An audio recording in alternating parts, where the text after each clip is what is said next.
Welcome back, everybody, to the Healthy Habit Podcast. Thanks for joining us here today. I'm your host, Dr. Dejan Matijevic of Healthy Habit Medical Center. Welcome to episode 264. We hope everyone's having a great start to 2026. Well, we're 3 quarters in now. Basically, we're recording this in April, so hope everyone's having a great 2026 in general. And look who's back with us, the legendary Cheryl Myers. Thanks for being here, Cheryl. We're going to be breaking down an important topic of glutathione. We're going to be breaking down clinical glutathione today, and if time permits, we'll hit on some solutions for Alzheimer's disease as well, which is a multi-pronged approach, which Cheryl always does a great job of explaining that, the different ways we can apply glutathione in different situations, and especially in neurodegenerative situations like Alzheimer's disease. So Cheryl Myers is the Chief of Scientific Affairs for EuroPharma, Inc. She's a healthcare professional with certifications in cancer, pain control, and issues of aging. Cheryl's an expert in dietary supplements and natural medicines who's been a featured guest on hundreds of radio and television shows just like this one. She's a member of the editorial board of the Natural Medicine Journal, and her own published research has included topics such as menopause, diabetes, sleep disorders, and all things digestive health. So thanks for joining us here today for 264, Cheryl. How are we doing? We're doing great. It's always a pleasure to visit. Likewise, time flies by when you're on. So get ready, folks, to take some notes and pay attention. This is going to be a good one. And what we're going to be highlighting again, how glutathione can save your life. Before we went live here today, I was telling Cheryl this is a common topic, comes up every single day here on the clinical side of things, but also customers shopping in the store. They're always looking for the best possible glutathione, and it's definitely hitting the radar of a lot of health conscious individuals. So we call it the most crucial of all antioxidants. So let's hear about it. Let's do like a bird's eye view, a 10,000 foot zoomed out view. What is glutathione in general? Why is it such an important thing to have on the radar for anyone that wants to optimize their health? Well, we have to back up a little bit and Yeah, talk just for a second about antioxidants. So we use that word so much for so many things. I mean, right. vitamin C is an antioxidant. The mineral selenium's in it. Coca-Cola puts antioxidants in. We use it so much that I think people forget that this is one of the most crucial things that we can do to protect ourselves from the ravages of aging, from toxic exposures, from debilitation from chronic diseases. So oxidative stress can be caused by natural things and unnatural things. So it's not just a matter of you coming into contact with things that are unhealthy for you. Just the process of being alive creates these compounds called free radicals that cause oxidative stress. If you do not tackle them and grab them and drag them out of your body, just like a football player, if you don't grab them, then they are going to ping around and cause damage. And the worst damage that they do is to the blueprint inside our cells that tells our cells how to make new cells, and that's called DNA. And if you damage the blueprint, you're going to end up with a cell that is not quite as efficient, not quite as strong, and doesn't live quite as long as the parent cell. So we really, really do want to grab these antioxidants, these oxidative stressors before they can do those kinds of damages. Worst case scenario is if you damage the DNA so much that the cell doesn't know when to stop growing, then we have the development of cancer. But oxidative stress is implicated in every single chronic disease associated with aging and with the aging process itself. So, who are the strongest football players on the football team? That would be glutathione. It is really good at tackling those free radicals that are causing oxidative damage that nothing else will touch.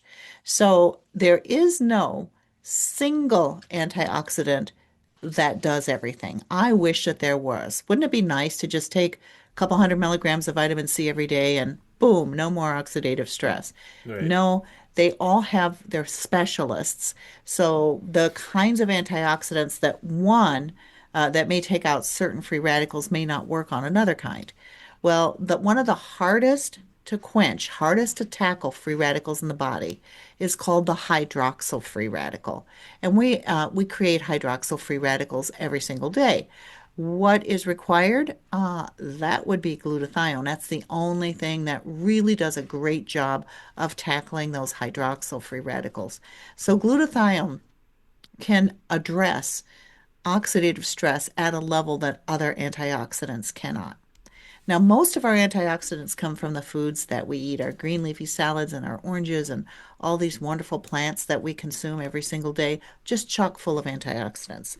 You don't eat glutathione, your body makes it. Okay. It is so important that there's only two antioxidants that your body makes. One is called SOD, superoxide dismutase. The other is glutathione. And while they're both crucial, by far and away, glutathione touches more processes in the body than SOD, even begins to touch. So in addition to being this super potent antioxidant, some people call it the mother of all antioxidants. Some people call it the master antioxidant. Whatever the case may be, it is super potent. So we have this on board that we make, but it also plays a role in how our liver detoxifies compounds. So when things come to the liver, that shot of tequila or that dose of acetaminophen you took or that toxic exposure you didn't even know you were experiencing by breathing the air at a truck stop, no, you may not even know what toxins we're encountering.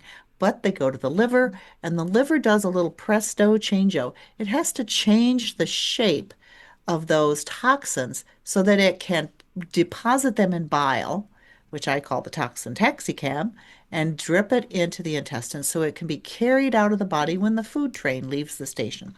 So you want to have those toxins get into the liver quickly and go through the processes of changing its shape. Those steps are called phase one and phase two glucuronidation. And guess what? Glutathione is required for both steps. You have to have adequate glutathione in order for phase one and phase two glucuronidation to take place so that your body can rid itself of these toxins. So now we've got a super potent antioxidant that can address free radicals that nothing else can, and something that is absolutely crucial, in fact, rate limiting for our detoxification. So when we look at the ways that glutathione can help us, um, it can, as I said, it's implicated especially in infectious diseases and in neurological diseases. Mm. Although I think personally, quite honestly, anybody over the age of 40 is probably going to benefit from boosting the level of glutathione in their body. But when we look at the research, for example, on Parkinson's disease or on chronic infections or on certain cancer studies that have been done, we see that it can play a huge role in helping stabilize and maybe even reverse some of these diseases, depending upon the situation. So glutathione, crucially important. The problem is that it's hard to take glutathione. I know that sounds crazy, but Mm. have you ever, it sounds like I'm bouncing all over the place today. Has No, that's good. anybody ever made guacamole? Have you? Of course.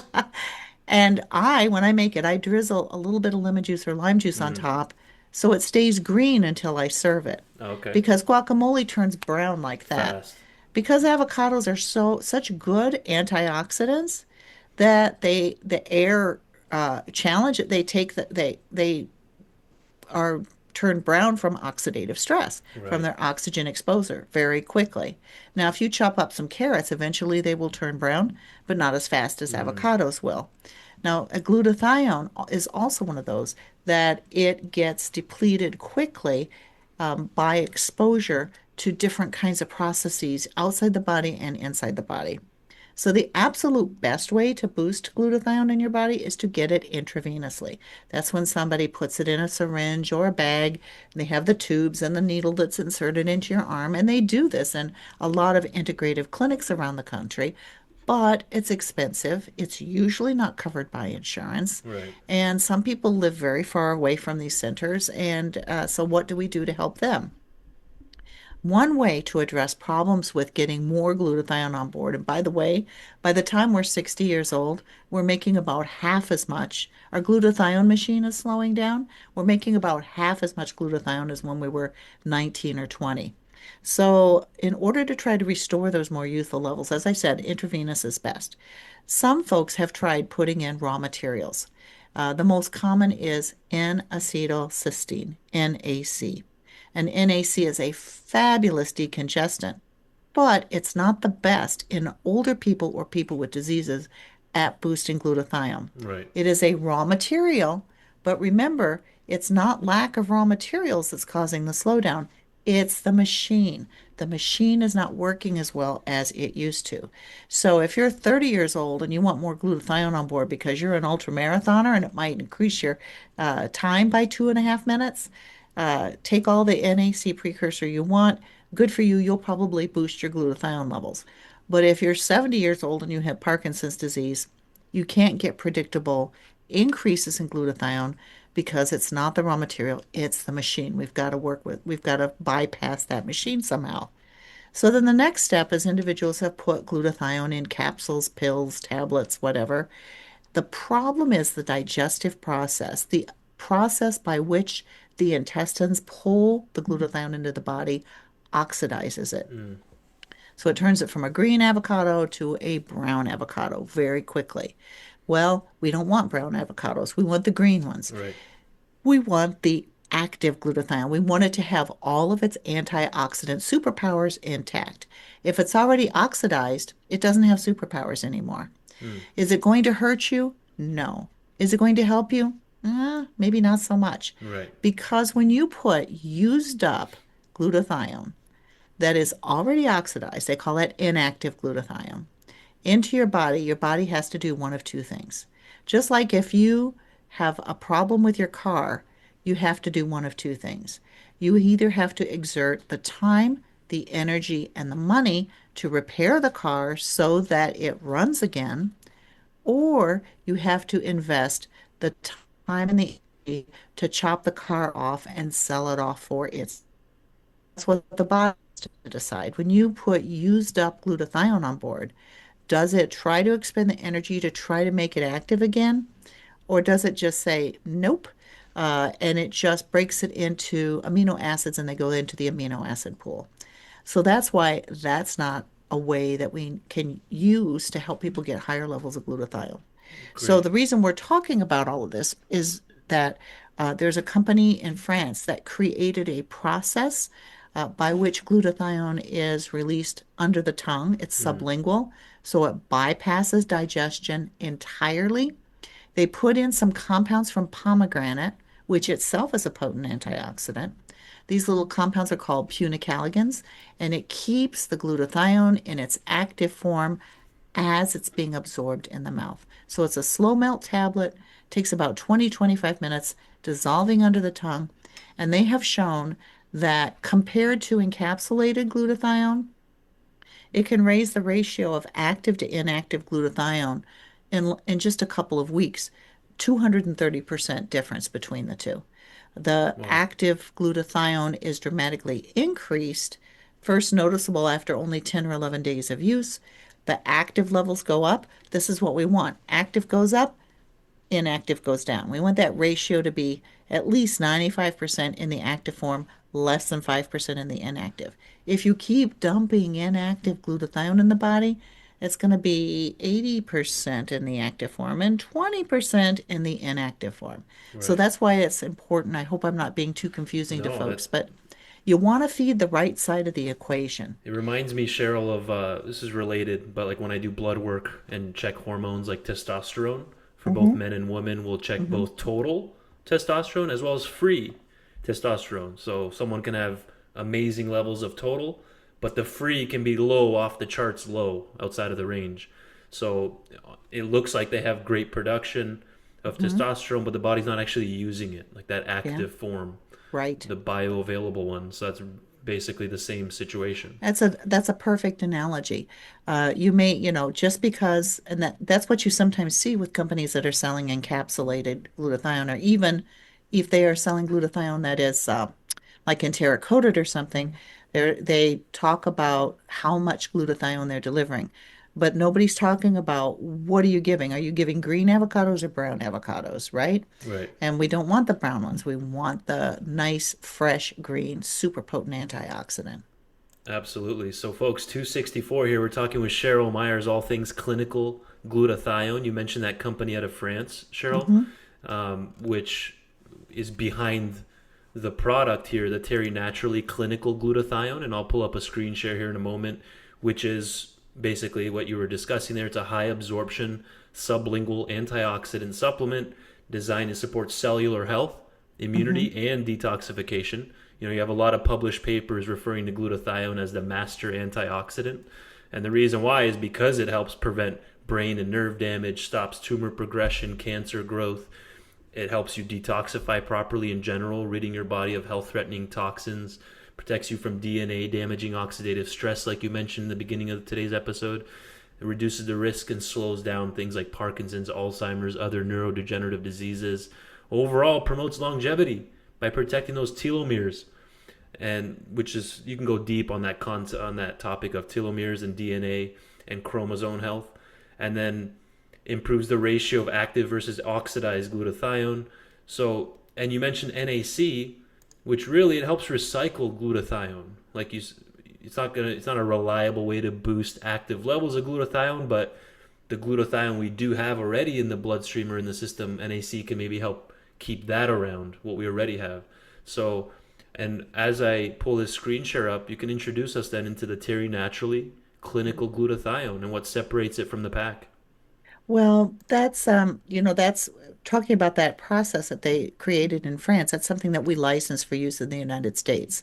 We recognized immediately that this overcomes huge challenges to delivering active glutathione into the body. So some of the folks that might be interested is the things that deplete glutathione from your body. Yeah. Number one is chronic infections. And how many people are walking around with chronic infections? Lyme's disease, Epstein-Barr, the list goes on, or people that are struggling, with, uh, you know, getting frequent mouth sores, the herpes virus, HSV1 for the mouth. Anyone with chronic infections, it depletes the body of glutathione. You absolutely need to restore those levels. Other things that deplete glutathione, well, the aging process, because the machine slows down. Yeah. And last but not least, one of the most common drugs in America is acetaminophen. It's sold under the brand name Tylenol. It's sold under other brand names, but the generic is called acetaminophen. Yeah. If glutathione is Superman, acetaminophen is kryptonite. Acetaminophen destroys the ability of the liver to make glutathione. Yeah. That's why when people have an overdose of acetaminophen, and a lot of times it's not on purpose, they just don't realize how much they're taking. They pop a couple of extra strength Tylenol, they take some kind of liquid cold and flu medication because they're really sick, and then maybe they have a back injury and they're taking Vicodin and they don't realize that that's a narcotic in a base of, you guessed it, acetaminophen. So they don't realize how much they're getting on board. It And there can was that big actually. thing. This is related at the end of 2025. That big case with a political situation where the Tylenol and glutathione link. Remember that? How it became like front page news that it depletes our glutathione levels, right? Higher doses and chronic use. Absolutely, it depletes our glutathione levels even at small doses. The Mm, more you take, the more you deplete. right. And so what's very concerning to me is how many poor individuals who are struggling with ongoing pain, their doctors are saying, "Oh, take acetaminophen or take Tylenol or take this or take that," because it's the safe one, because it doesn't tear up your stomach or cause gastric bleeding or kidney problems. Yeah. No, it just seriously damages your liver and, in my opinion, accelerates the aging process. Because if you deplete your body's ability to make glutathione, if there is a fountain of youth in their body, you could make a good argument for glutathione. You mentioned before longevity and Yeah. telomeres and all of these different things that we need to look at. People who live healthy lives past the age of 100 don't always have a lot in common. Some of them are Right. teetotalers, some of them drink alcohol, some of them live close to the ocean, some of them live in the mountains. I mean, Yeah. they're all over the place, right? However, one thing they do have in common is they tend to have bodies that are really, really good at making glutathione and keeping it in its active form. And so if you're taking acetaminophen every single day or even a couple of times a week, you are depleting how much glutathione you have, which accelerates the aging process. Right. Most of us don't want that. It makes you more susceptible to different diseases, brain issues, nerve issues, liver detoxification, efficiency. Hmm. Right, many different things. Someone might get the Parkinson's. Someone might get a different manifestation of having too low of the active glutathione. And you can see, can you see my screen, Cheryl? Oh, I can. It's perfect. It's a Yes. slow melt tablet, right? You don't Hmm. have this available right now in capsules or liquids, No. correct? It's the slow melt tablet. It's a Tell us slow about. melt tablet because if you had it in capsules or liquid, it would undergo the digestive process, which Mm, turns it into inactive glutathione. interesting. Got it. And you can see right on the front of the label here, patented protection system, 230% greater blood ratios of glutathione. And this is straight from terrynaturallyvitamins.com. You can see the unprotected glutathione in this graph versus the clinical glutathione that we're discussing.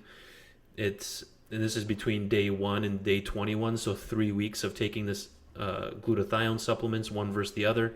You get much higher levels of usable form, which is important. You don't want to just bump up your glutathione intake. What if you're not using any of it, right? Just like you mentioned. So, how does somebody know where to start? I know you guys, you put a like a recommendation here, like 2 tablets a day, one in the morning, one at night. You may increase to 2 tablets twice a day for additional support.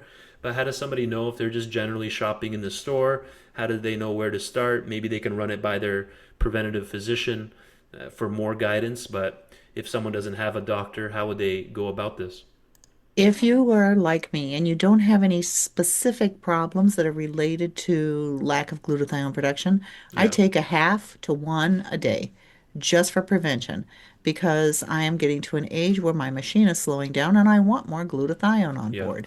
I want to, a doctor once said in a lecture, and I've stolen it and I love it. He said, I wish for you all to die very young Mm, at a very old age. mm, I interesting. too want to die very young at a very old Yeah, age. it's a great And I quote. think that this is part of the equation. If you are struggling with some issue, if you have a chronic infection, something that you're struggling with ongoing or neurological concerns, you can absolutely increase that to one tablet twice daily. And for people who are in the most severe need, who need really a goodly amount on board, that's when you can take that up to 2 tablets twice daily. Now, I have to say, you do not want to crush the tablet Okay, because if you crush it and put it in your mouth, it's going to melt so quickly, it's going to overwhelm the ability of your mouth to absorb the glutathione. And that's where we want the majority of the absorption to take place. right. It's not going to hurt you if you swallow it, but you're wasting your money because now you're getting brown avocados again, right? Yeah. And you green ones. So we want to dissolve. You can have you only have a tablet, or if you're like me, I may talk a lot, but I have a very small mouth. A large tablet gets kind of uncomfortable under my tongue. Right. So I break it in half and put one in each side. You can move it around in your mouth, just don't chew it or suck on it or drink or eat anything while it's in your mouth. When you are done with it, when it's completely dissolved, yes, you can drink, you can eat, whatever. It does not have to be on an empty stomach. You just don't want to be washing it down your throat as it's dissolving. Right. And the key root issue here is we're getting to that antioxidant and that reducing the buildup of free radicals going wild and haywire in the body because that they found that that's a common link across many different degenerative diseases, even cancers, like we said, Parkinson's, Alzheimer's, but even heart disease, right? The number one Absolutely. killer of Americans.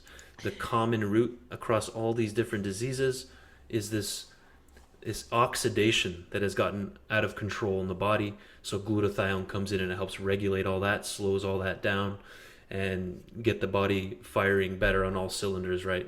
What else would you add to that? Is that a Absolutely. good way to look at it? Absolutely. I would mention one other. Yeah. They've found that people who have autism and autism spectrum disorders have disrupted ratios of active to inactive glutathione. So as I said, for adults, it should be 95% active and less than 5%, if possible, inactive. We want those ratios very high. In children, it's more like 99% because they're at their peak of making glutathione. And looking at children with autism, they find that that ratio is 60-40, 60% in the active form, about 40% in the inactive form. So we don't Interesting. know which came first, the chicken or the egg. It's the fact that whatever physiologically is going on with them that is contributing to the autism is also impairing the ability of the body to keep glutathione in its active form, or is the inability of the body to keep it in its active form contributing to some of the challenges that we see in autism? Regardless, a lot of people have started to use the sublingual glutathione. They usually start with a very low dose because kids often have sensory issues. And the idea of holding something under the tongue that has a like a sweet tart taste isn't always Right. appetizing, but I always tell parents, or if you're dealing with adults and they don't like the flavor, or it's uncomfortable for them, they've never done this before, break it into quarters. I wouldn't do that all the time, but to get used to it, it's perfectly fine. And if you're dealing with, say, a 12-year-old, hold that quarter of a tablet under your tongue for 1 minute and you get some kind of reward, a check mark or whatever behavioral system you're using, and then just keep increasing the time until you get them up to at least a half a tablet Right. so that people can tolerate at least a half tablet until it's fully dissolved. So Right. there's lots of things that we can do to work with people to overcome the challenges of using it in this form. Right. And we're not giving any medical advice. Obviously, this is just to Hmm. put this on your radar, folks, and you can research this deeper, run it by your doctor. Maybe your doctor can even watch this podcast. Hey, you might learn a thing or two about some glutathione. You never know, right? So we're closing in here towards the end, but make sure if you are taking a glutathione that's not this specific one, at least make sure it's the reduced form, the L-glutathione. That's the one that does the work. That's the active form of the glutathione that produces the different benefits. So we can spend 5 hours on this topic. I mean, this is a really good intro. Maybe the next time we have Cheryl on, we can dive deeper into specific solutions for Alzheimer's. We'll have like a its own episode just for Alzheimer's where we can plug in curcumin and just how prevalent Alzheimer's disease is as the sixth leading cause of mortality in the US. 5.3 million Americans have Alzheimer's. Someone develops it every 70 seconds, so it's every minute basically. And then that's where you can plug in different formulas here that Terry naturally focuses on, like the vitamin D3, that L-glutathione we just discussed here today, the clinical one with Cheryl, and much more. So what would you close us off with, Cheryl? Look how fast half an hour just flew by. Where can people find out more? What's a good take-home message from today? Well, a good take-home message from today is that there's a lot of tools that we can put in our toolbox, and the challenge is to get everybody on board with understanding what works and what doesn't work, what is puffery and what's telling the truth, and that's not an easy thing to do. One of my favorite resources, although it can be a little too heavy on the science, is I often go to the electronic database of the National Institutes of Health. That's called PubMed, P-U-B Mm-hmm. like public, M-E-D like medicine, pubmed.gov. Make sure you go to gov. And just it's a free searchable database. Just if let's say you're interested in glutathione and Lyme's disease, type in glutathione, Lyme's disease. It will pull up animal test tube and human research that has been done in that area so that you and your practitioner can make the best decisions about the supplementation that might really help you achieve your health goals. Amazing. And then terrynaturallyvitamins.com is always a good resource. You can see any products we ever discuss here with Cheryl or anyone else from the team. That will keep you informed. And we carry everything here at Healthy Habit Health Foods, folks. You can give us a call too. And we ship nationwide, 602-252-6000. And I'll have that number in the description box below this video. Thanks for being here. You bet. Take care.